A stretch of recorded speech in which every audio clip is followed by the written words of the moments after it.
Above All Else, a podcast for women who are seeking to grow in their relationship with Jesus.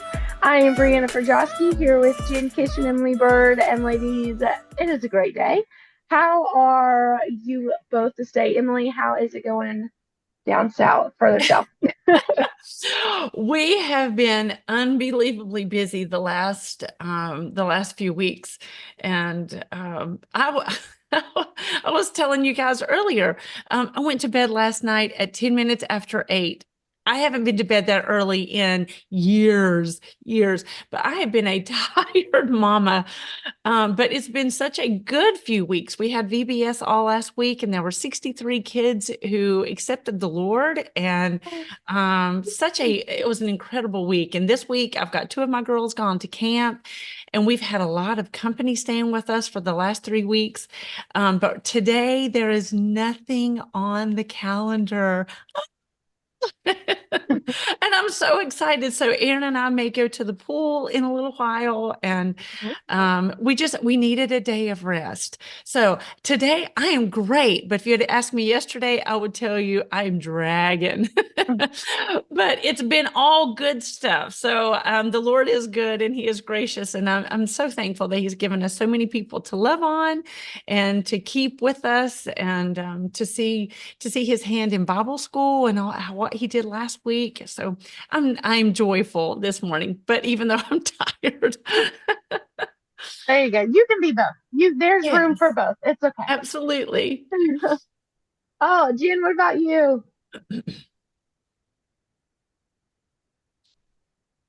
Oh, Jen, I can't hear you. Sorry, I was on mute.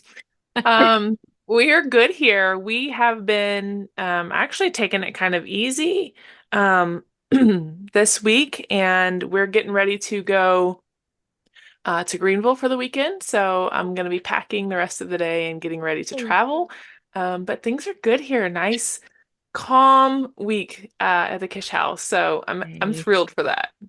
Those Kids are are the going to best. camp next week. I'm sending 3 to camp.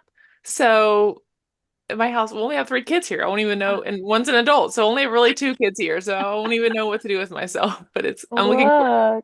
Look, Yeah. that's so fun. That's Two of exciting. my girls are in camp this week at Greenville as well. So that's Oh, where they are. So they're yeah, having a great cool. time. That's awesome. I guess y'all are so close to South Carolina now that it's like, oh, well, yay. Oh man. Well, and this week was busy in Indianapolis for the SBC. We Yeah. love a good SBC convention.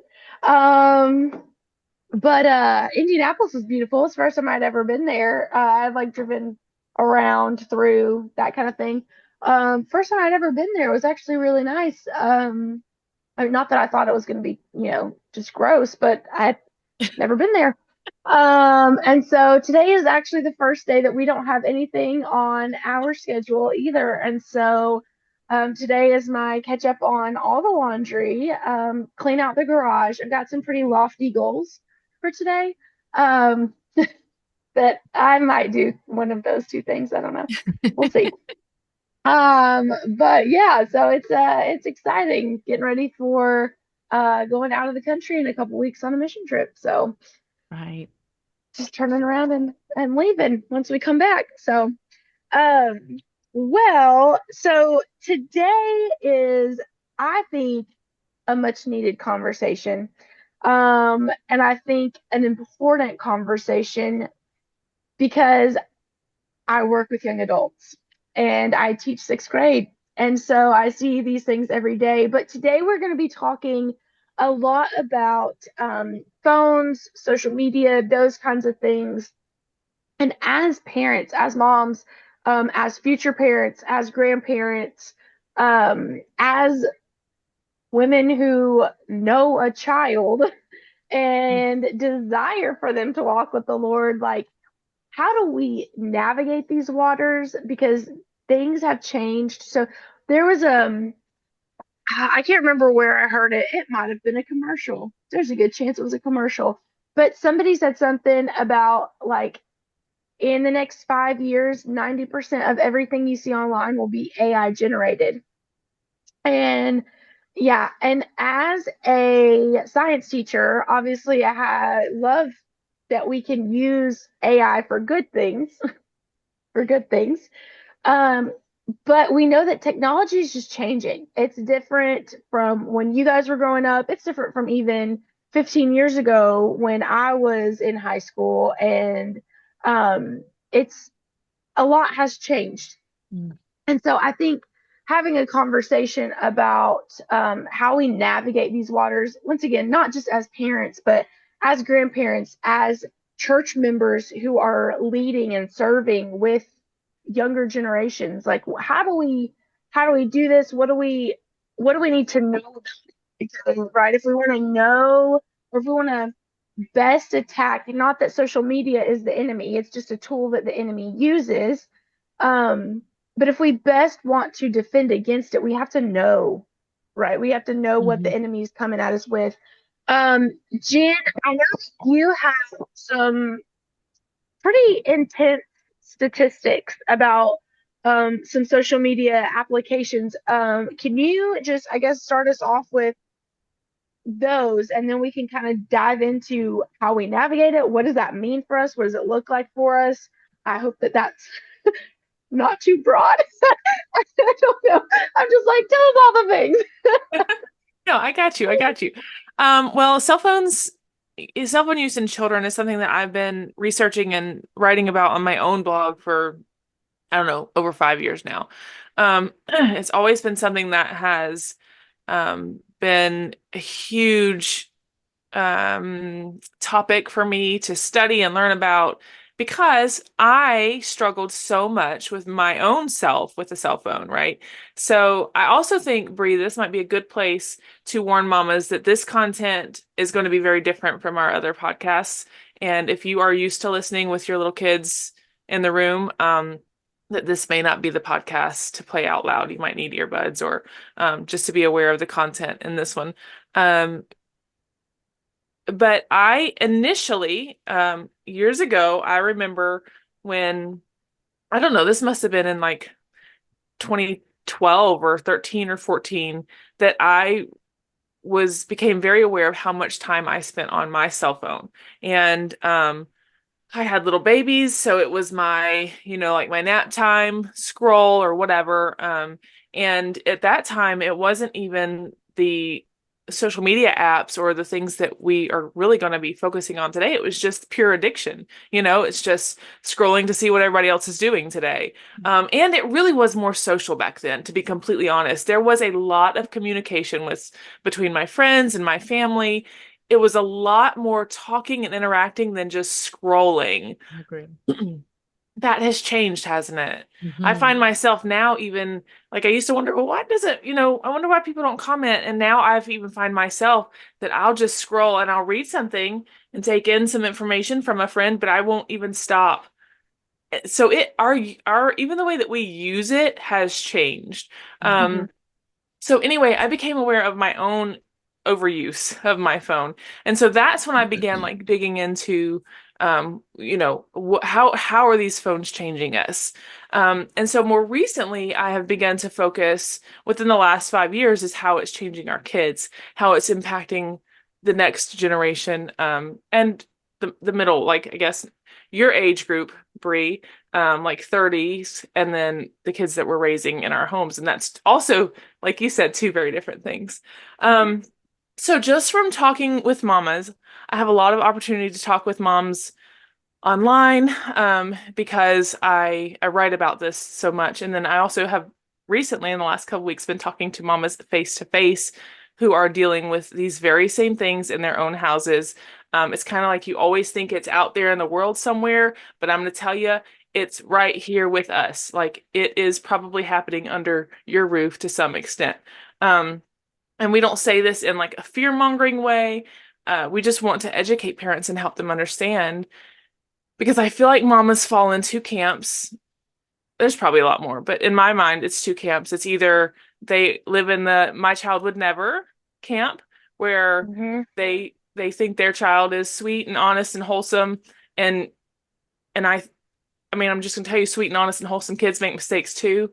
And the kind of mistakes that they're making with cell phones are big ones. So if you're in that camp, I challenge you to make sure you're monitoring what your child might never do, just to be sure.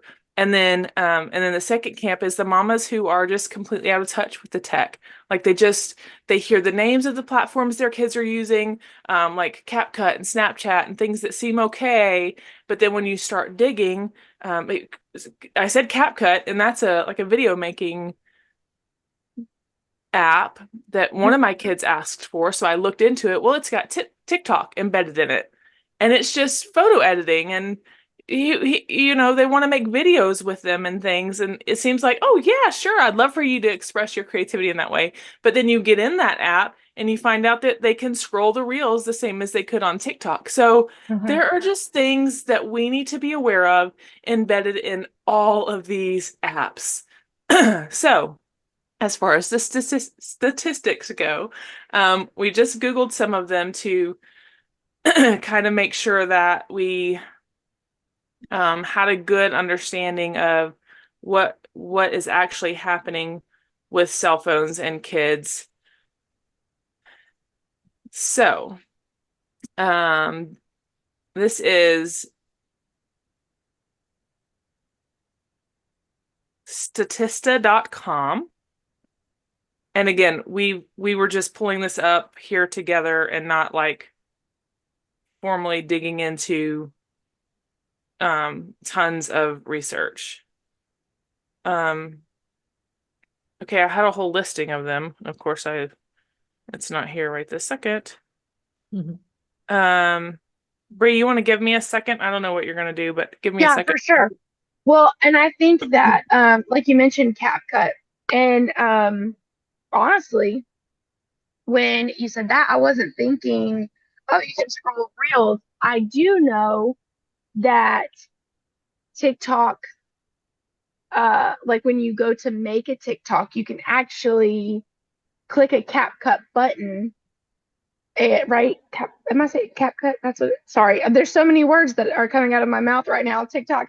I'm like, hold on, these are not real words that I use often daily.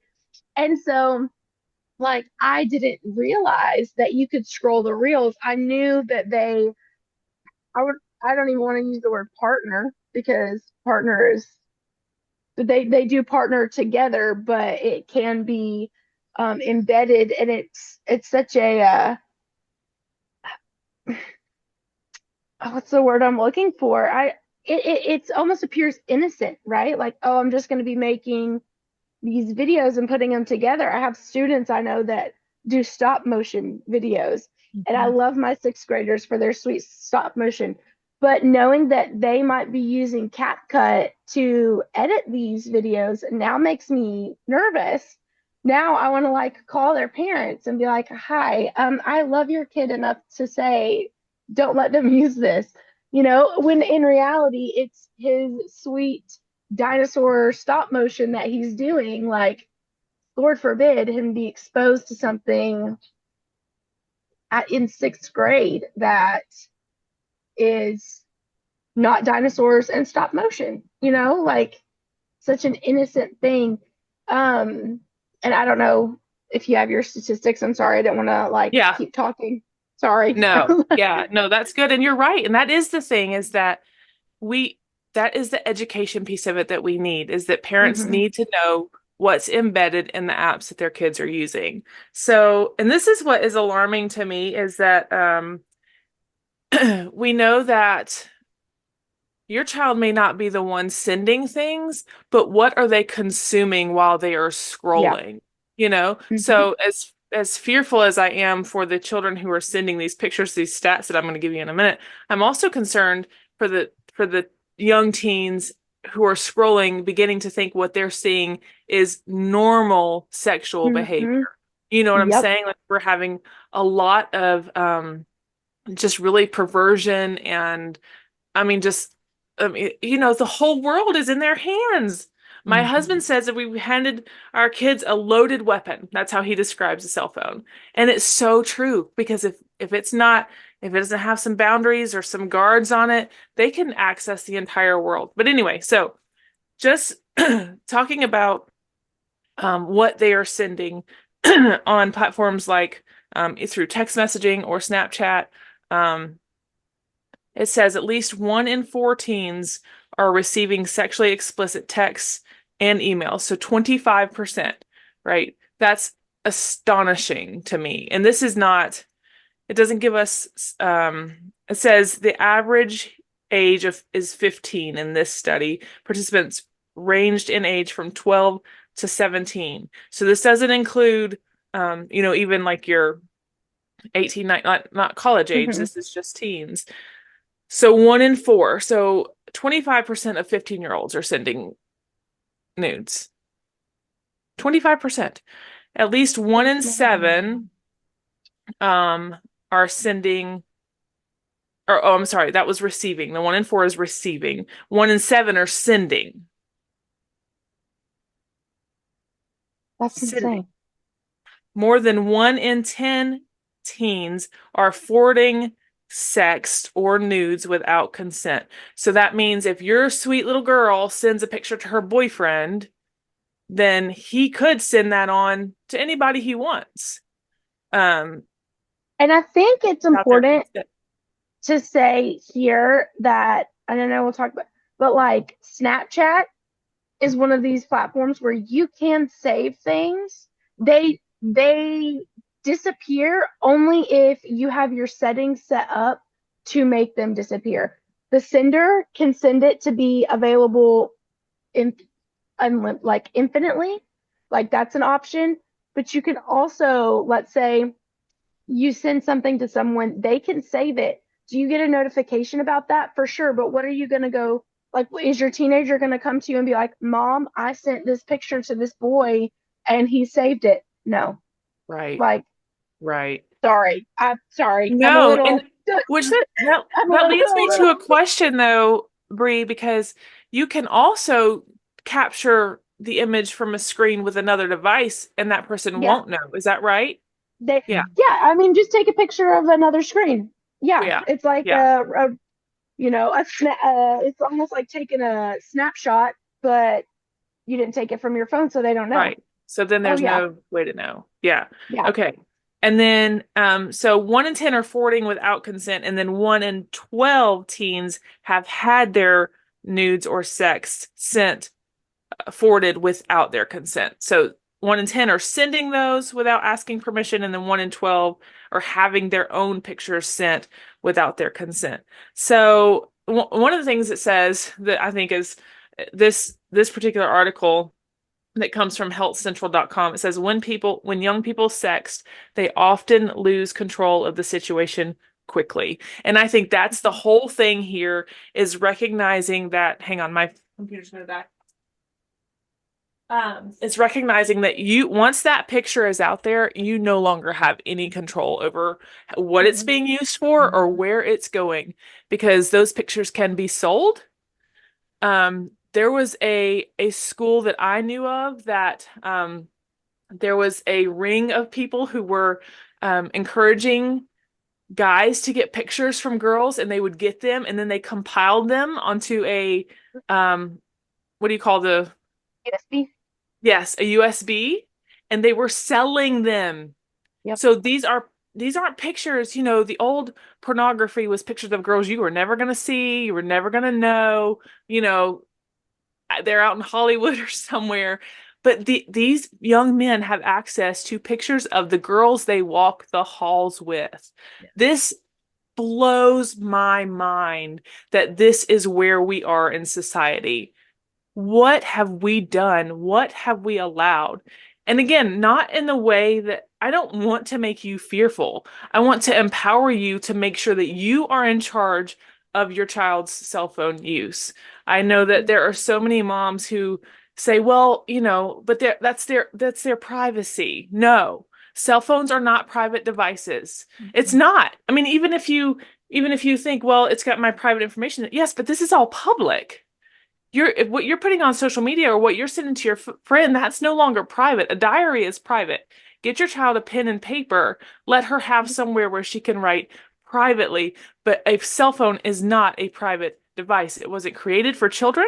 It was not created for privacy. And I am increasingly surprised by the number of parents who think that children deserve some sort of privacy when it comes to a cell phone, or they don't feel empowered to make decisions over their child's cell phone use.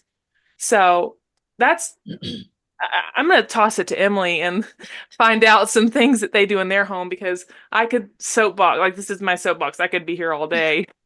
But we can make rules, can't we, Emily? Oh, absolutely. The Lord has given He has given us authority over our children. That's the reason they are in our home. Excuse me. We I will say, number one, it's okay that your children are different from the rest of the crowd that they're around. Even though we homeschool, I will my children are different in the fact that they don't get cell phones until right before they turn 16. We usually try to, or the way we have done with our two older, and we plan on doing that with our two younger. They they get their phone, their first phone, the Christmas before they turn 16. And that's before they start driving. And that is only if they have proven themselves responsible and trustworthy, and that they are showing adult behavior. Adeline has said for years that, and as she has gotten older, she said it over and over, kind of reaffirming to me and Jason Bird, once you get your cell phone, childhood is over. She says that over and over and over. Once you get your cell phone, childhood is done. Mama, keep Lindsay and Aaron young as long as you can. She's even on the side, and this is my 20-year-old speaking. She's even on the side. I think 15 and a half is too young. It is a lot for them to deal with. So that has been the set time that we give our children cell phones. However, once we give them to them, first of all, they have to pay for their phones. They have to pay their monthly bill, and they pay in a variety of ways. Jason Bird, he's a businessman. He used to get his shirts dry cleaned, and they would come back pressed, but and it cost $1 a shirt. So you've got $31 a month that he spends on shirts. I mean, that's of course including weekends, but Adeline would every day, she would get up and she would iron and press his shirt, and her bill was $29 and like 30 some cents. That's what it added to our. So every day she's ironing shirts to pay for her bill. Clara, the daily dishes became her work. And if they failed to iron that shirt, or they failed to wash their dishes, then they pay me $1 a day, or $2, or whatever the cost is. Clara's was a little more expensive. But so they have to pay for it. First of all, they have to take responsibility. Second, the rule is we constantly keep a check, okay? And we don't tell them when we're going to check. It's like, okay, give me your phone, and we look through all of their apps. We look through their text messaging. We still do that with Clara. She's 18, but she's in our home, and ever so often we just pick it up, and she's still on our bill. So it's technically still ours. And we don't do it as much as we used to. I have to tell you that. But she is, she doesn't balk. If you balk and you can't, they don't want to share, then we become more vigilant, and we're watching, we're looking more and more. But I also have to tell you a quick story. It's not just on cell phones. Our girls got tablets, or they got what is the Amazon, the Fires. Fires. Thank you. That's been a number of years ago. And we had all of our perimeters set up. We had our guards set up. Well, our net nanny, and that's the one we used for years, it went out, and I have to be honest with you, I hated net nanny because it was so incredibly strict, that, like, I was looking up, for example, I needed clip art for a cat. And I was like, clip art for a cat. I was teaching Lindsay to read, and anyways, it wouldn't bring up, oh no, it wasn't a cat, it was a dog. It was a dog. And it would not bring up dog because the word, and again, this, I'm glad you prefaced, doggy style was one of the ones that was a word that it would throw out. And so I could not look up certain things, and it was so frustrating. And so when our subscription died, I was like, oh, it's making life easier for me. However, that was also protecting my daughter's tablets. And when it went out, I had a daughter at around Halloween, was started looking up Halloween costumes. And as she looked up Halloween costumes for her to dress up as Halloween, it brought up all kinds of other stuff. We had no idea that our daughter was seeing these things on her tablet. And so all we knew is that there was I mean, unbelievable change in her attitude, change in her behavior. And we couldn't figure out what caused this change. And so we began 2 weeks in of what is going on with her. Lord, you've got to reveal what has caused this change in her. Show us. I'm going through her room. I'm asking questions. And anyways, 2 weeks later, so we're a month after, or we're like 2 weeks after Halloween. So she had been looking like 2 weeks before Halloween. We're now mid-November. We've been praying, Lord, show us, reveal to us. And I pull up her tablet and I can see where things that she's seen. And it had a direct, and I'm like, oh my goodness. So immediately I called Jason Bird and like, look, you've got to see what I have found on her. And it wasn't anything hardcore, but for a little 9-year-old daughter who's never seen anything, who has been really truly protected, that it has come across her eyes, and she finds that, we are no different as Christians, how seeing those images, what it does to us, and how it sends endorphins and how it makes us feel. But there is also such guilt and shame that she has the Holy Spirit working within her, and she knows that it's not right. And so there is this battle going on in her sweet little mind for a whole month, and it's manifesting itself in her behavior. We know something's going on. And when we confronted her that afternoon, she just wept and wept and wept and was so thankful that the truth had come out. But I couldn't help but feel such guilt that I was glad that Net Nanny had gone to the wayside because it made my life easier. We have to be vigilant as parents to protect our children and to talk and to have these conversations. And I will say what she experienced then has continued to carry over. We continue, like, there's still guilt and shame that she had to work through for many years. But I'm so grateful that the Lord revealed it.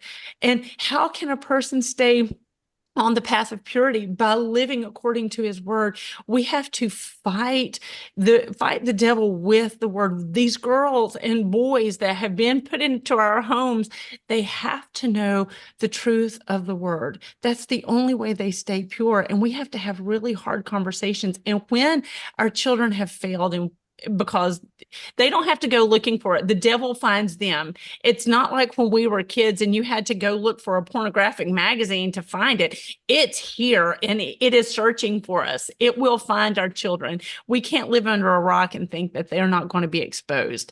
But we have to be such vigilant gatekeepers for if they have access to any device, whether it be a laptop, whether it be a cell phone, whether it be a tablet. We have to be vigilant, and and we can't always depend on those different what is Net Nanny? Like a like browser a protector. filter, or Yeah. Yes, I have can't good think of the ones. word I'm looking for right now. But we can't always depend on Parental that. controls or things. Parental control, thank you. That's the word I was trying to look for. We can't always, because our children, that I know my girls are much smarter technologically than I am. And there was a dear friend, friends of ours, their family, their son, they would put up all these controls, and his job, he thought in his mind was, I'm going to overcome it. And every time he could do it. He was so smart, but he could get through all of those controls. So, but they had set up, they had such good conversations in the word and good conversations with him, that he would go to them and say, I've got it. I've overcome it. So you need to figure out something else. Wow. Um, so, I think part of our protection just comes from having conversations, and number one, telling them why why I'm not giving you a cell phone at this age, why I'm not allowing you to have social media until you are, for our home, it was 18. And I had my oldest daughter, she didn't want social media. She had seen what it had done with a lot of her friends, and changing even the way they interacted with other friends. She did not, it was not a desirable thing. She does have some social media now, because she realized after she got into college, a year after, it's hard to get to know people, because this is the way everybody communicates now. It's not, hey, I know your number, let me send you a text. I find you on Instagram. I find you in, not even Facebook anymore. Facebook's for the old people. Um, and so it's like, okay, she's on Instagram. Guess what? I'm going to be on Instagram too. So whatever space my children are in, I'm going to be there too. And I'm going to be looking at what they post. So I don't know if I really necessarily answered your question or not, but those are some things that we do. We don't put phones in rooms. They stay downstairs in the evenings. But mainly, our main guard is, we just have a lot of conversations, and we're constantly in their space. This is not theirs. They are under our authority, and if they want to have this, then they know that I've got access to it too. So, but when things have come across that have been questionable, I'm so grateful that, because of conversations that we've had in the past, they can come to us now. And that particular daughter who had that happen to her, she's very open with us, and she's also extremely protective. Like, she does not want that, like, she knows what it did to her heart, what it did to her soul, and she's so vigilant to avoid any of that there is a fear, and she doesn't want to open Pandora's box again. So, but I think a lot of it just comes from continually having open conversations with our children about what these things hold, and they are the world. We're putting the world in their hands. And if they're not ready to deal with that, a middle schooler is not ready to deal with that. An elementary kid is not ready to deal with that. Like Adeline says, once they get a phone, their childhood is officially over. And I agree with that. So. I love how you said, Emily, and Brie, I want to hear from you because you haven't shared anything, and I think your perspective is so important here. But I love how you said that your child thanked you, like they were glad that you found out, Mhm. because I've had a child do that with me, and I think that that really shows that they want to be, they don't necessarily know how to come and confess it, but they want to be caught because they want the problem to be solved and they know that they can't Mhm. solve it. So Mhm. I love that you mentioned that, because I think that gives you such a good picture of saying, yes, our kids want boundaries, they want guardrails, they need our help. We can't just be hands off and think that they can handle this. We need to walk Mhm. this road with them. With So them. anyway, I wanted to highlight that. Um, well, and I think that a lot of what I have to share probably, um, we could, I feel like this is leading itself into a part two. I don't know. I feel like that. Because I think that we could probably go on for the next hour talking and sharing and just I don't say raising awareness, but really that's what this is, right? Like parents need to be aware of what's happening. Like you said, you don't have to search out for things now. It is in the palm of your hand, and we're giving this to our kids and expecting them to be mature. And I'm going to stop there because I will go on a tangent, and I will save that for the next episode. But so here's what we'll do. We will pick up with part 2 of this conversation next week or in 2 weeks. And if you, I don't know, we didn't talk about this, but sorry, just throwing it all a curveball. But if you are listening right now and you're thinking like, I have all these questions, we are not unreachable. You can reach out on our Facebook page and send us questions that you have. If you have, hey, I'm struggling with this, my kid's doing this, we don't have all the answers to everything. But I think between the three of us and the Holy Spirit, we could definitely help to encourage and guide, and basically what this entire podcast was created for, right? To help us grow in our relationships with Jesus and ultimately point towards him above all else. And so if you have questions about anything in regards to technology or social media, between now and our next episode, or even after that, feel free to reach out to us on Facebook, and we will respond as we can. But yeah, I don't know. I know we didn't talk about that, but I feel like this leads to a lot of potential questions from parents, grandparents, volunteers in the church that are working with youth. And we'll talk a lot more about that next episode, because I have a lot to say about that. But all right, ladies, well, it's been wonderful today, and we will talk to you guys all in 2 weeks.